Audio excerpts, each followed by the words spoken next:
Thorpe Acre Craft Group meets twice a month on the first and third Wednesday of afternoon.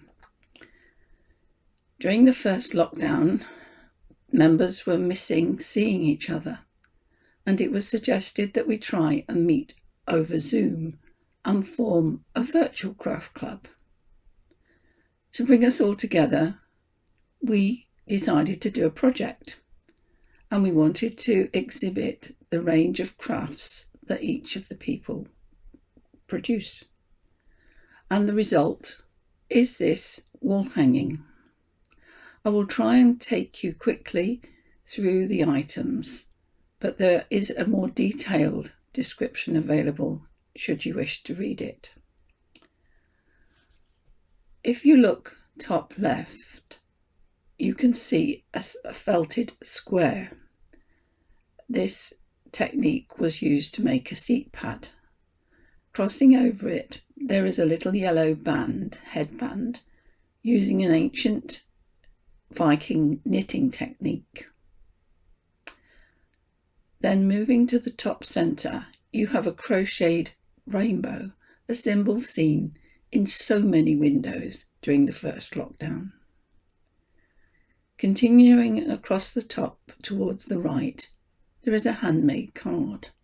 So many people had to make cards because they were shielding and could not shop.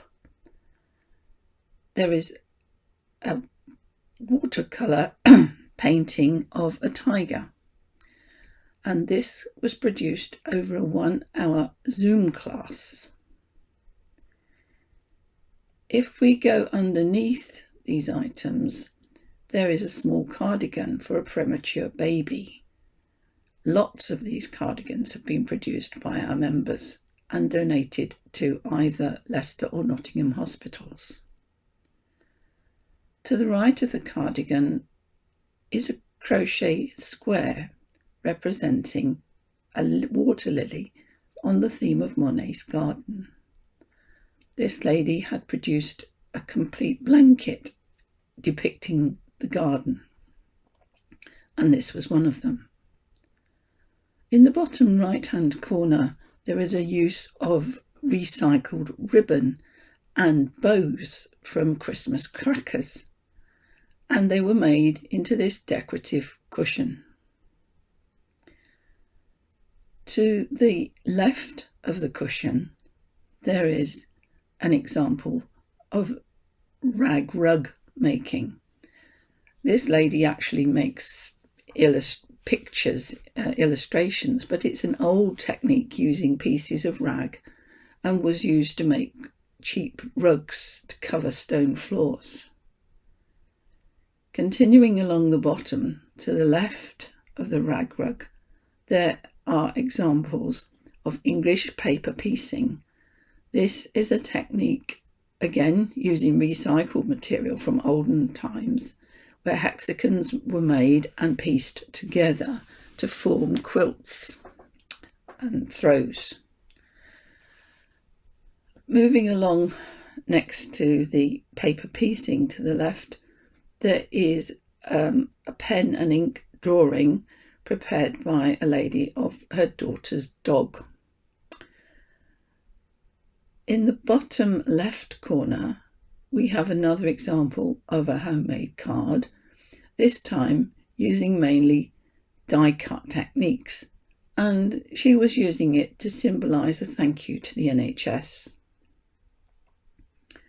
Moving up from the card, you can see a crocheted square again, but using a different material to wool. This is perlé, and the member who contributed this was particularly fond of this technique she'd found for making these flowers.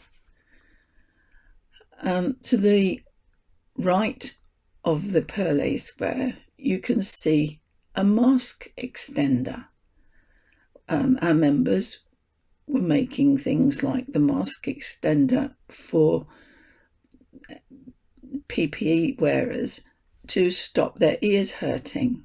And then to the right of that, you can see a mask which was also produced in vast quantities to help the PPE shortage.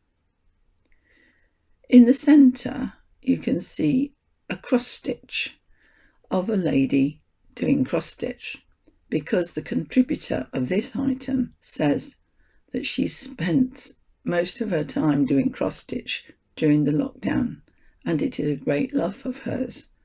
So what would be more appropriate than a cross stitch of a lady doing cross stitch? Thank you for listening. I hope you've enjoyed the tour around the wall hanging, and please contact us if you wish to know more about us.